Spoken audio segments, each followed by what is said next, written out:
How to snooze notification in Slack. Need quiet time to focus?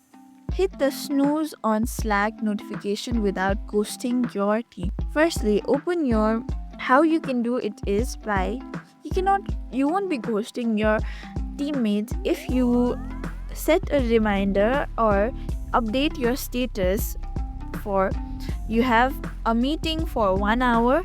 Simply if you set it like that, then they won't be ghosted, but messages can be snoozed as well.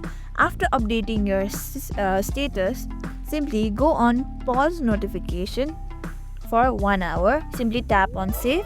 Like this, you'll be snoozing notification in Slack for certain time.